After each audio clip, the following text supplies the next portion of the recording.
السلام علیکم دوستو، ثانیہ عمیر کے ناول وقت کے الجھے دھاگے کے چوتھے حصے کے ساتھ حاضر ہوں۔ آسیہ خالہ وہ ساس تھیں جو چاؤ سے بیاہ کر لائی تھیں۔ ان کے لال مہندی سے سرخ بالوں کو دیکھ کر راضیہ کی چھٹی حس شروع میں ایسے ہی چکرائی تھی جیسے ایمبولینس کے اوپر لال بتی خطرے کی اطلاع دے رہی ہو، مگر ان سے دوری رکھنا راضیہ کے لیے ممکن نہ تھا۔ وہ بھول پن میں کچھ زیادہ ہی اپنائیت دکھانے لگی۔ خالہ جی، آج کل اتنے رنگوں کے ڈائی آ گئے ہیں، صرف براؤن رنگ کے ہی 15 شیڈ ہوتے ہیں۔ اس نے بات ایسے پہنچائی کہ خالہ کی دل آزاری نہ ہو۔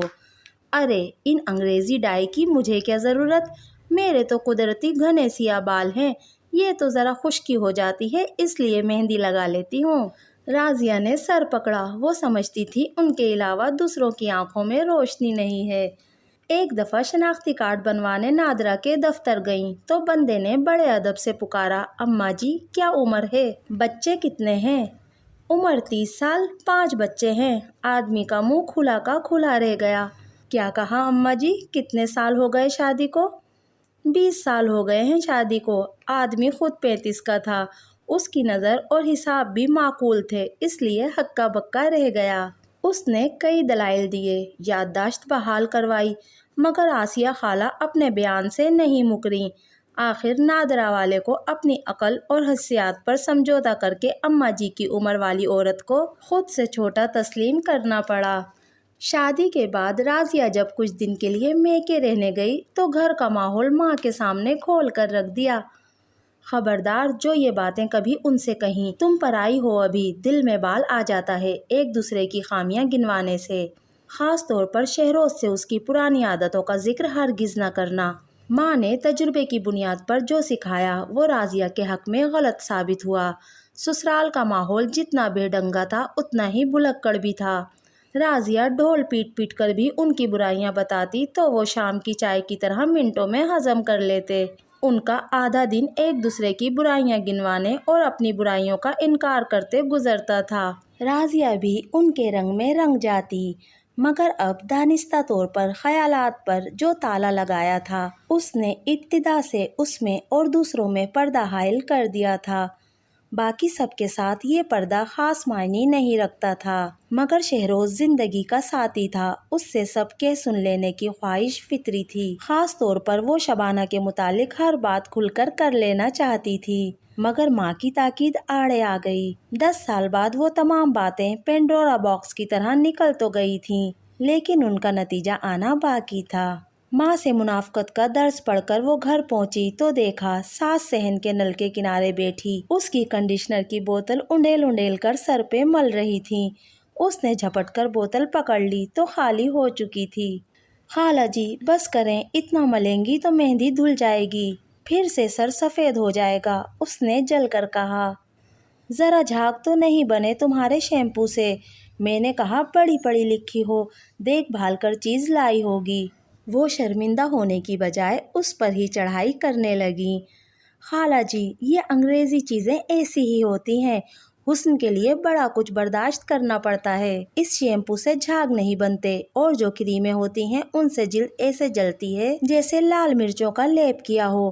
ایسے تو میں اتنی گوری چٹی نہیں ہوتی، یہ موا مائیکل جیکسن یہی چیزیں استعمال کر کے تو ایسا ہو گیا ہے۔ اس نے بہتی گنگا میں ہاتھ دھوئے اور ایسا ڈراؤنا منظر پیش کیا کہ آئندہ اس کی چیزوں کو دیکھ کر ہی آسیہ خالہ جلتو جلالتو آئی بلا کو ٹالتو پڑھنے لگتی۔ ہاتھ لگانا تو دور کی بات، جہاں برائیاں تھیں وہاں اچھائیاں بھی تھیں۔ راضیہ پر کام کا زیادہ بوجھ نہیں ڈالا گیا تھا، جلد ہی اس کی بیٹی ہو گئی تو اس کی ذمہ داریوں کا زاویہ بالکل ہی بدل گیا۔ پھر بھی وہ دل سے گھر کی آرائش اور رہن سہن میں اپنا حصہ نبھاتی رہتی۔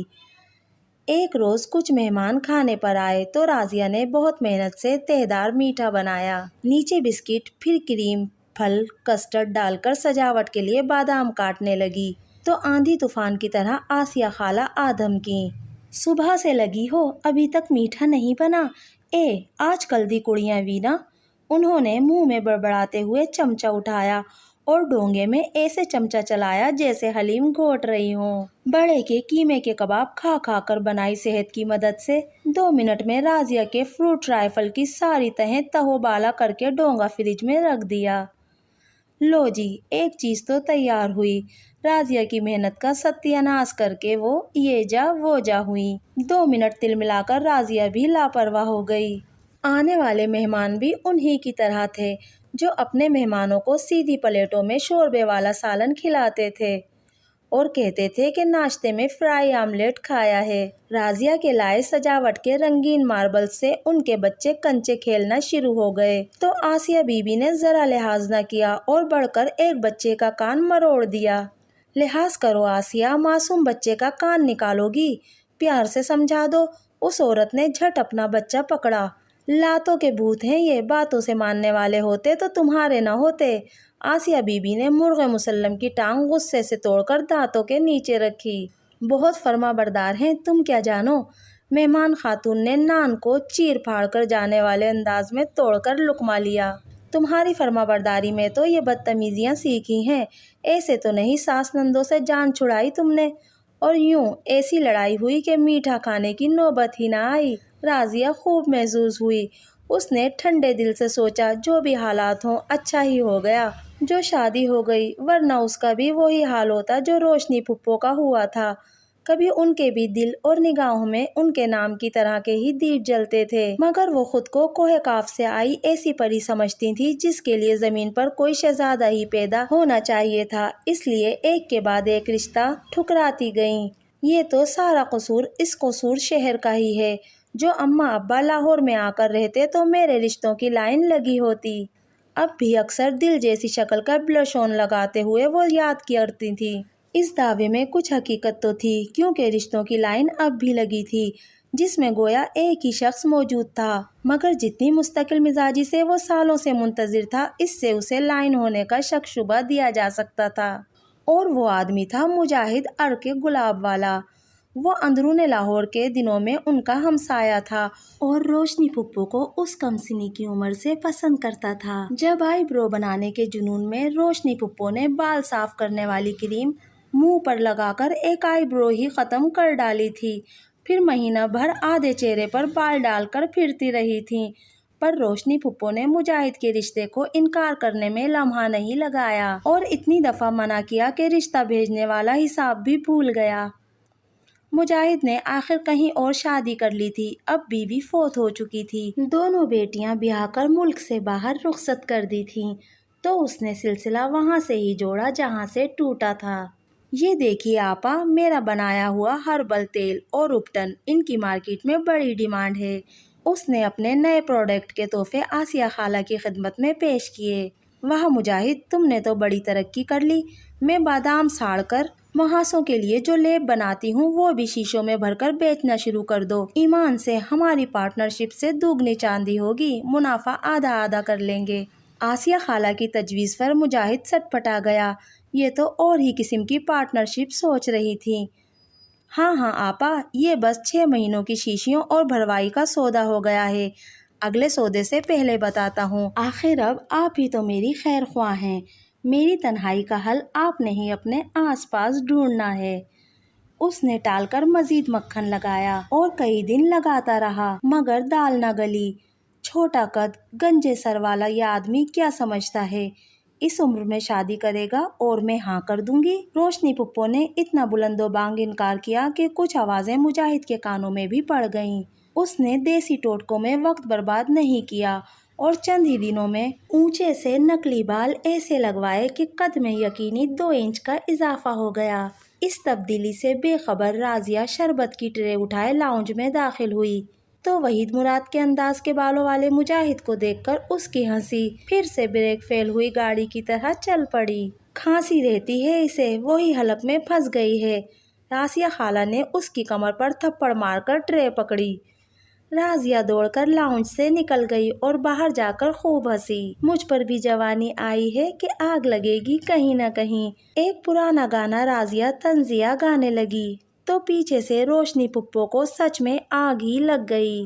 میں تو تمہیں معصوم سمجھتی تھی مگر تم تو گھنی نکلی۔ نظریں بچا کر دوسروں کی مجبوریوں پر ٹھٹے لگانا تمہیں خوب آتا ہے۔ وہ 3 سطروں کا کڑوا جملہ کہہ کر چلتی بنی، مگر اس رائی کے دانے جیسے واقعے سے راضیہ کے ضبط کا بندھن ٹوٹ گیا۔ اب تک ہونے والا ہر واقعہ رائی جیسا معمولی تھا، مگر اس کو دل میں رکھ کر وہ رائی کے دانے جمع کرتی رہی تھی، اور 10 سالوں میں جو پہاڑ بنا تھا وہ روشنی پھپھو کے اس آخری جملے سے دھڑ دھڑ زمین بوس ہو رہا تھا۔ راضیہ پہلے چکرائی، پھر بے سروپا بولنے لگی، اور اب اسپتال میں پڑی تھی۔ ابو باتھ روم جانا ہے۔ شہروز بچوں کو باتھ روم لانے لے جانے کے لیے اسپتال کے فرش پر اتنے چکر لگا چکا تھا کہ باتھ روم کا رستہ اس کے قدموں کے نشان دیکھ کر ڈھونڈا جا سکتا تھا۔ اس لیے ماں کے آگے ہاتھ جوڑ کر بچوں کو گھر لے جانے کو کہا۔ ایسے کیسے جاؤں؟ اپنی راضیہ کی صورت نہ دیکھ لوں تب تک نہیں جا سکتی۔ اماں ٹس سے مس نہ ہوئی تو شہروز نے ڈاکٹر سے خاص گزارش کی اور اماں کو بڑی تاکید کی کہ دور سے دیکھ آئیں، راضیہ کو تنگ نہ کریں۔ مگر آسیہ خالہ اور ان کا پیار جاتے ہی دونوں ہاتھوں سے مریضہ کو جھنجھوڑ دیا۔ دوستو، یہ تھا ثانیہ عمیر کے ناول وقت کے الجھے دھاگے کا 4تھا حصہ۔ آپ کو میری آج کی ویڈیو کیسی لگی مجھے کمنٹ کر کے ضرور بتائیے گا۔ اگر ویڈیو پسند آئی تو پلیز میرے چینل کو سبسکرائب کیجیے، میری ویڈیو کو لائک اور شیئر کیجیے۔ ملتے ہیں اگلی ویڈیو میں، تب تک کے لیے اللہ حافظ۔